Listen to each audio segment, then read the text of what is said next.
सुप्रभात प्रिय विद्यार्थियों। हिंदी साहित्य के अंतर्गत हमने भक्त कवि सूरदास जी द्वारा रचित भ्रमर गीत अंश को पढ़ना प्रारंभ किया था, जो कि सूरदास जी की प्रसिद्ध रचना सूरसागर का एक अंश है। वास्तव में भ्रमर गीत सूरसागर का बहुत ही महत्वपूर्ण अंश है।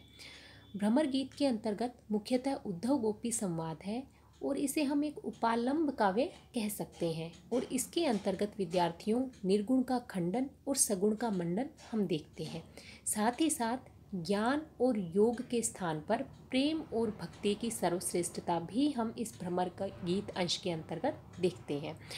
वस्तुतः सूरदास जी सगुण भक्त कवि थे, सगुण ईश्वर के उपासक थे और अपनी इसी मान्यता के अनुसार ही उन्होंने भ्रमर गीत अंश जैसी मौलिक उद्भावना सूरसागर के अंतर्गत की है। यहाँ भ्रमर गीत अंश से प्रथम पद को हमने पढ़ लिया था, जहाँ श्री कृष्ण अपने अभिन्न मित्र उद्धव को संदेश दे रहे हैं कि तुम्हें ब्रज में जाकर क्या क्या कहना है। तो इसी क्रम में हम दूसरा पद पढ़ने जा रहे हैं। कहियो नंद कठोर भय, हम दोऊ बीरे डारी पर घरे, मानो थाती सौंपी गए। तनक तनकते पाली बड़े किए, बहुते सुख दिखराए, गोचारन को चलत हमारे पीछे कोसक धाए। ये वसुदेव देवकी हमसो कहत आपने जाए, बहुरी विधाता जसुमति जू के हम ही न गोद खिलाए। कौन काज यह राज नगर को सब सुख सो सुख पाए, सूरदास ब्रज समाधान करूँ आजू काली हम आए। तो इसी क्रम में कृष्ण उद्धव को कह रहे हैं। विद्यार्थियों, संदर्भ की बात हम कर चुके हैं कि संदर्भ पूरे भ्रमर गीत सार के अंतर्गत हमारा संदर्भ समान ही रहने वाला है कि प्रस्तुत काव्यांश या यूँ कहीं प्रस्तुत पद भक्त कवि सूरदास जी द्वारा रचित सूरसागर के भ्रमर गीत अंश से उद्धृत है, जिसका संपादन आचार्य रामचंद्र शुक्ल जी के द्वारा भ्रमर गीत सार नाम से किया गया है। प्रसंग की बात करें तो यहाँ भी कृष्ण उद्धव को अपना संदेश दे रहे हैं कि तुम्हें ब्रज में जाकर क्या कहना है।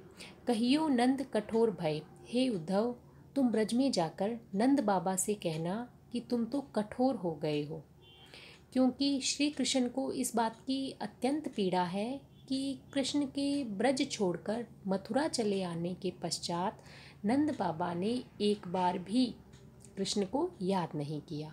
इसलिए वह उद्धव से कहते हैं कि तुम जाकर नंद को कहना, नंद बाबा को कहना कि तुम तो बहुत ही कठोर हृदय हो गए हो। हम दो बीरे डारी पर घरे यानी दूसरों के घर में, मानो थाती सौंपी गए।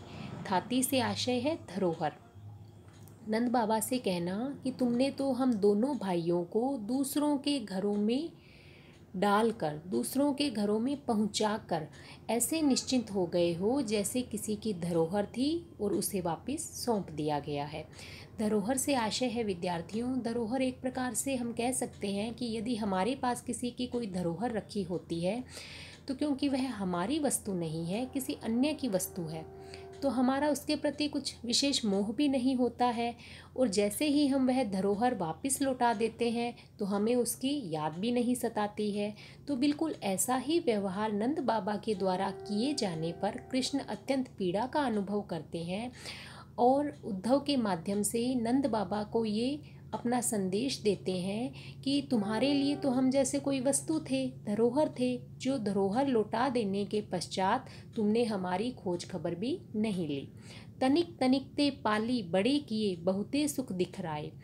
कृष्ण कहते हैं कि तनिक तनिक यानी हम बहुत छोटे छोटे थे, तभी से पाल पोस कर आपने हमको इतना बड़ा किया। बहुते सुख दिखराए और हमें बहुत प्रकार से सुख दिया। गोचारन को चलत हमारे पीछे कोसक धाए। गोचारन यानी हम जब भी गाय चराने जाते थे तो आप हमारी इतनी चिंता करते थे कि एक कोस तो हमारे पीछे हमें देखने के लिए ही चले आते थे, दौड़े चले आते थे। तो जब तुम हमसे इतने प्रेम करते थे तो अब तुम इतने कठोर हृदय कैसे हो गए कि हमारी खोज खबर भी नहीं ली। ये वसुदेव देवकी हमसो कहत आपने जाए। वसुदेव और देवकी कहते हैं कि मैं इनका पुत्र हूँ, इन्होंने मुझे जन्म दिया है। ये बात तो हम सभी जानते हैं विद्यार्थियों कि कृष्ण के जो असली माता पिता हैं वह वसुदेव और देवकी हैं और इनका पालन पोषण किया गया था नंद और यशोदा मैया के द्वारा।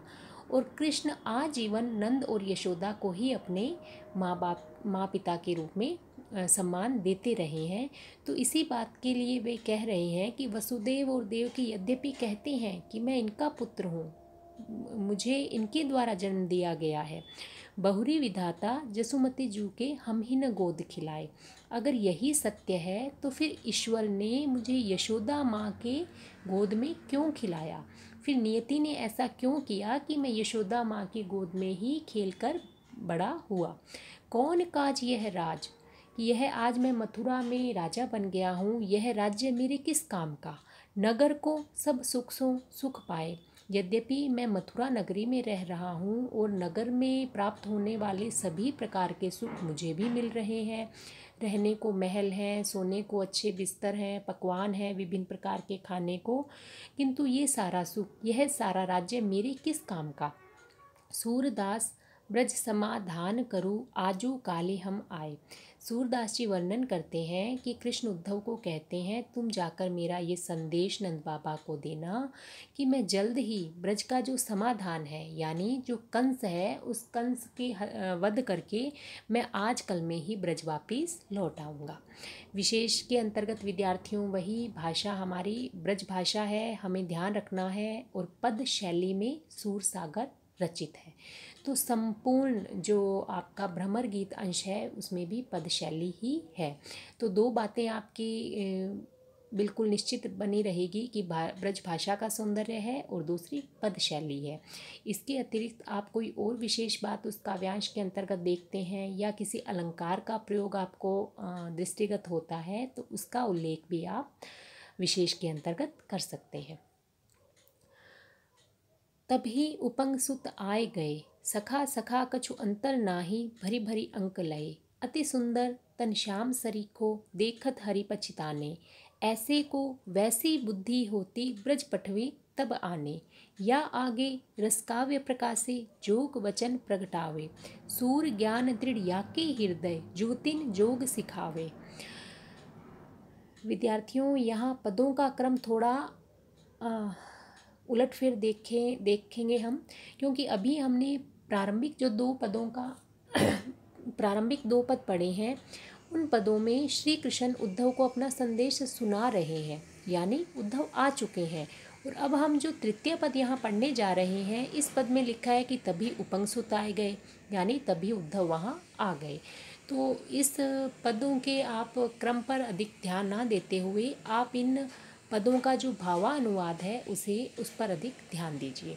तभी उपंग सुत आए गए, कि तभी वहाँ पर उद्धव आ गए। सखा सखा कछु अंतर नाहि, सखा सखा यानी कृष्ण और उद्धव क्या है, अभिन्न मित्र हैं। तो इन दोनों मित्रों में किसी प्रकार का कोई अंतर दृष्टिगत नहीं होता। भरी भरी अंक लय, भरी भरी अंक लय का मतलब है प्रसन्नता पूर्वक गले मिलना, कि दोनों ही मित्रों में किसी प्रकार का कोई अंतर दृष्टिगत नहीं होता है और दोनों अत्यंत प्रसन्नता पूर्वक एक दूसरे से गले मिलते हैं। अति सुंदर तन श्याम सरीखो, जो उद्धव है उनका शरीर भी अत्यंत सुंदर है, ये भी बहुत सुंदर है, आकर्षक है। श्याम सरीखो किसके समान, बिल्कुल श्री कृष्ण के सदृश ही उद्धव का शरीर भी अत्यंत सुंदर है। देखत हरि पछिताने, हरि यानी कृष्ण, किंतु यह देखकर श्री कृष्ण पछताते हैं। क्यों पछताते हैं, क्योंकि शरीर तो बिल्कुल श्री कृष्ण जैसा है, किंतु जो बुद्धि है वह बुद्धि कृष्ण जैसी नहीं है। किस प्रकार कृष्ण जैसी नहीं है, क्योंकि विद्यार्थियों हमें एक बात ध्यान में रखनी है कि उद्धव क्या है, निर्गुण ईश्वर के उपासक हैं, योग और ज्ञान को महत्व देने वाले हैं। वहीं कृष्ण के माध्यम से सूरदास जी ने अपनी मान्यता को प्रतिपादित किया है, जो सगुण भक्त कवि हैं और सगुण ईश्वर की उपासना को ही, प्रेम और भक्ति को ही सर्वश्रेष्ठ मानते हैं। तो इसलिए श्री कृष्ण उद्धव के सुंदर शरीर को देखकर पछताते हैं कि यह दिखने में तो बिल्कुल मेरे जैसे हैं, किंतु इनके विचार ईश्वर को लेकर मेरे जैसे नहीं हैं। ऐसे को वैसी बुद्धि होती, ऐसे को यानी उद्धव में यदि कृष्ण के समान ही बुद्धि होती, वैसे ही विचार होते तो कितना अच्छा होता। ब्रज पठवे तब आने, तो कृष्ण क्या कहते हैं, जब इन्हें ब्रज भेजा जाएगा तब उन्हें वैसी बुद्धि आएगी। कैसे आएगी कि उद्धव तो अपने योग और ज्ञान की बातें जाकर गोपियों को बताएंगे, और गोपियाँ अपने प्रेम भाव से और अपनी भक्ति भावना से इन्हें निरुत्तर करते हुए सगुण भक्ति की ओर उन्मुख कर देंगे। या आगे रसकाव्य प्रकाश से जोग वचन प्रगटावे, कृष्ण कहते हैं कि इनके सामने, उद्धव के सामने यदि हम रस की बात करते हैं, प्रेमपूर्ण बात करते हैं, तो ये योग जैसे कठोर वचन बोलने लगते हैं। यानी ये प्रेम और भक्ति को महत्व नहीं देते, अपितु योग और जो ज्ञान है उसे ही अधिक महत्व देते हैं। सूर ज्ञान दृढ़ याके हृदय, कि इनके जो हृदय में है वह ज्ञान, निर्गुण ईश्वर का जो निर्गुण ईश्वर है, ज्ञान है, योग है, वह दृढ़ता से स्थापित है। ज्योतिन योग सिखावे, और ये युवतियों को वही योग सिखाने ब्रज में जा रहे हैं। किंतु कृष्ण अंदर ही अंदर पूरी तरीके से आश्वस्त भी हैं कि यद्यपि गोपियों को योग सिखाने जा रहे हैं, किंतु ये गोपियों को योग सिखाने के बजाय स्वयं गोपियों से प्रेम भक्ति सीखकर वापस आएंगे। तो आज के वीडियो में विद्यार्थियों इतना ही। धन्यवाद।